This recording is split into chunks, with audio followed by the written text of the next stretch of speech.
You're awake and get ready for a jog in the woods.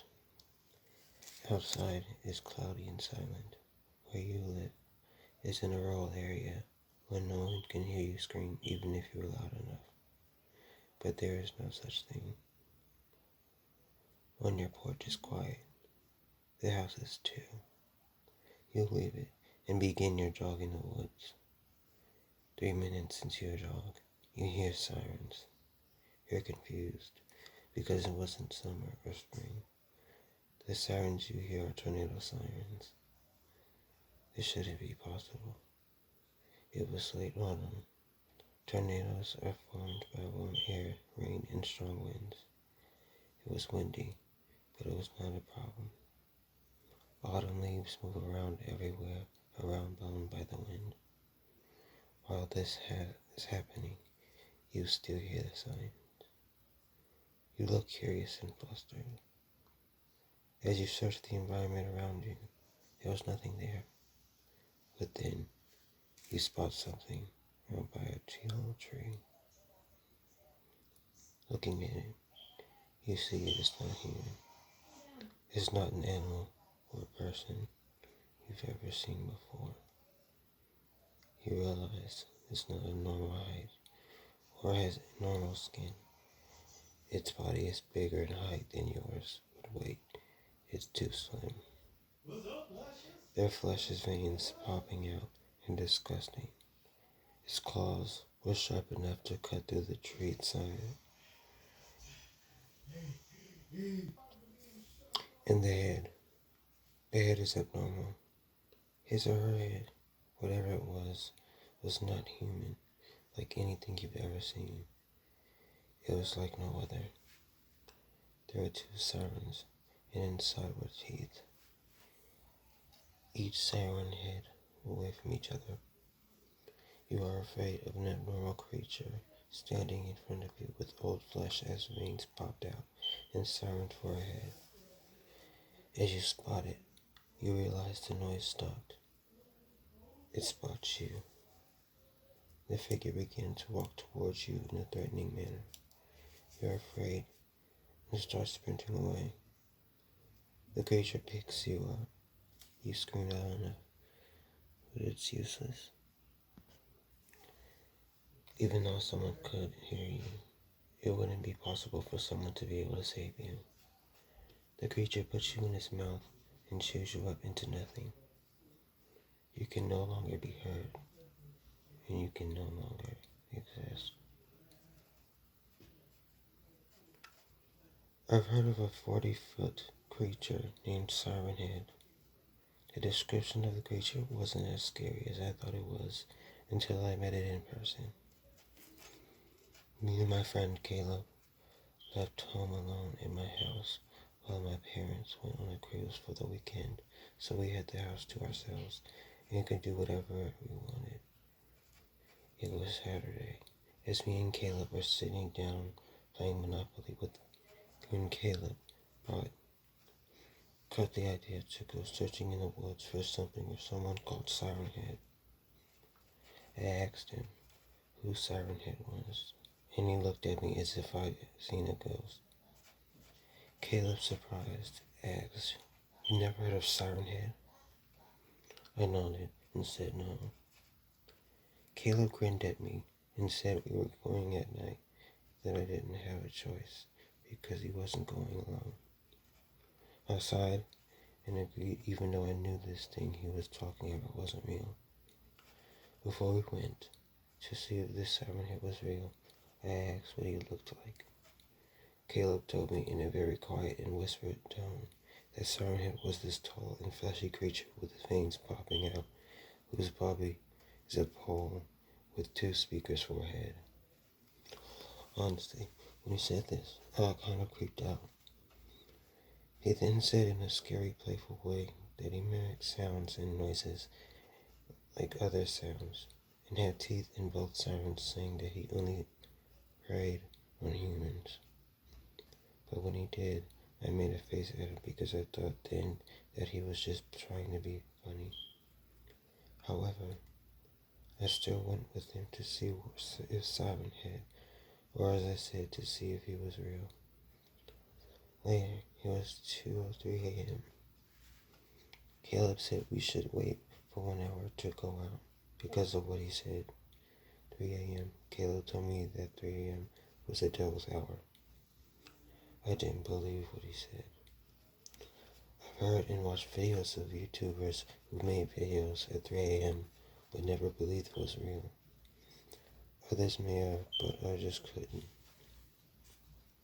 And was surprised to him how many people actually believed this was true in the videos. 1 hour later, it was 3 a.m. About the time for us to go and search the woods for Siren Head. Me and Caleb left, but kept the back door unlocked, just in case if any of us was in danger. Luckily, we were close to the woods, so we could get home faster. We took flashlights, as we wouldn't be able to see in the woods, of course, in the dark. Minutes later, we were in the woods with our flashlights in hand, searching for whoever this Siren Head was. As we were walking, Caleb asked for us to stop, and we did. He had to tie his shoes. We were by a tree to our left when we heard a tree branch snap behind us. Caleb stopped tying one of his shoes and quickly jerked his head in the direction of the sound. We didn't see whatever caused it, though.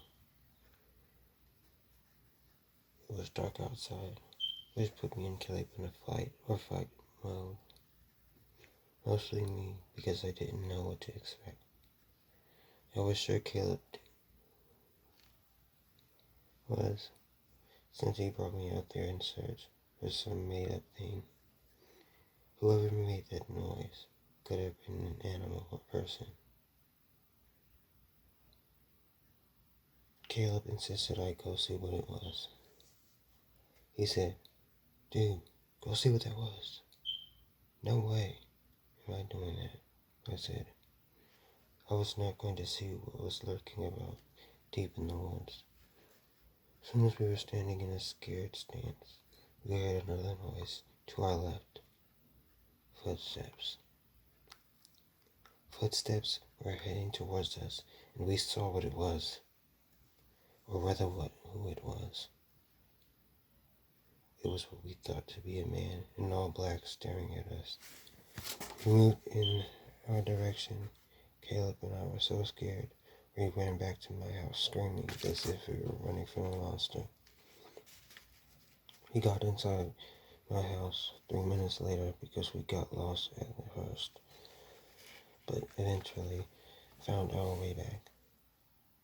In the kitchen had a window that had a view out into the woods. We turned off the lights and looked out. Outside, we couldn't see much of anything but the trees. There was a backyard light connecting with the kitchen door. I told Caleb to turn on the light. I recorded out there what was. As he did, there was a man beside the tree line outside. I saw the man's face, even though we were yards apart. He looked to be a man in his early to mid-40s. Seconds later, he disappeared into the darkness of the woods. Me and Caleb didn't go to sleep that night.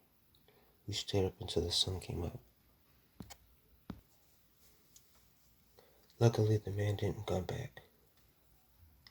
Caleb and I earned the rest of the week and never spoke about what happened until a few years later when we moved into an apartment together. After that encounter with the man, I realized that there are characters innocent and not so much that are not real because they will actually warn people that the characters aren't who or what they seem. But some characters are human and they can show how dangerous they truly can be if we aren't careful.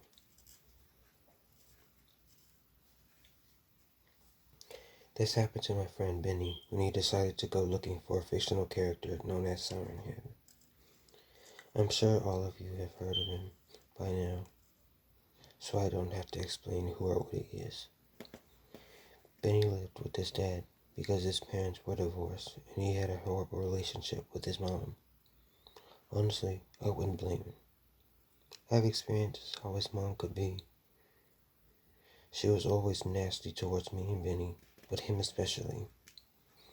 It's a good thing he chose his dad instead of her. Anyway, back to the story. It was a Thursday night at around 8:13 a.m.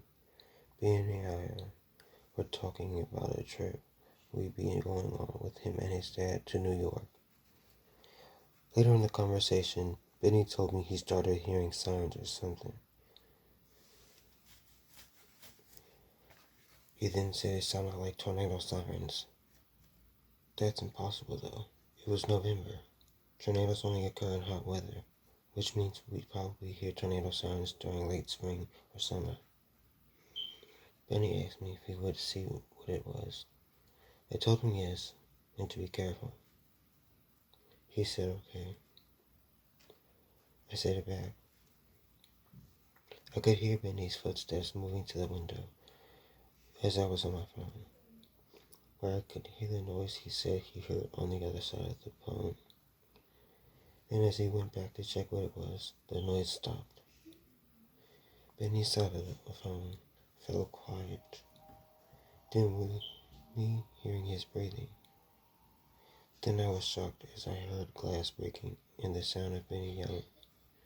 I yelled into the phone to see if Benny was okay. It took a minute until Benny finally responded saying something. Threw a rock into his room and broke his bedroom window in the process. I was afraid for Benny and told him I was coming over to see how his house, as he was home alone. He contemplated for me to stay or to come where I was, but I refused and went anyway. When I got over to Benny's house, I went to his room where he was sitting on his bed, as there lay glass on his floor. He told me the rest of what happened. When Benny walked over to the window, the noise stopped. There was no one or anything he could see, but as he stood at the window for a few seconds, a rock came flying in and broke the window. A note was attached to the rock saying, "I'm watching you." That's all it said. That's when Benny said could have been Siren Head. I grunted at Benny's stupidity of the situation, especially since he did not call the police right away. This was not Siren Head, this was a man. I called the police instead. When they showed up, Benny and I told the police what happened. Benny did most of the talking, given that he was the one who witnessed it all, and it was his house. Honestly, I didn't think the police would be of much help, but they were. Because Benny's parents weren't home, one of the officers gave him his card just in case something came up. I stayed the night over at Benny's to make him feel safe. The next day, however, Benny was taking out the trash when he noticed a dangerous man behind some bushes in the woods. I was in the living room when I heard him yelling as he ran inside. I stomped to the kitchen and asked him what the matter was. My heart almost stopped at that moment when he told me about the man. We called the police and told them what took place just now. 2 officers came and asked where the man was to Benny. Immediately he told them. The officers went into the woods and over to the bushes. Once they stepped foot in front of the area where the man was, the man jumped out from where he was and attempted to attack them both at the same time. The police quickly overpowered the man, as he was really scrawny, barely showing any muscles, which he lacked greatly. I guess that meant we were all lucky for that. The police cuffed the man, and they put him in their cop car. as they were the man was fighting them, or at least tried to, because again he didn't show to have much strength. We thanked the police, and they took the man into the station. After the man was arrested, we went to see what was about the bushes where the man was hiding. What we saw shocked us. There was a speaker, along with a huge kitchen knife lying on the ground. He called the officer who gave us his card and explained what we found. We and his partner came and took the evidence in.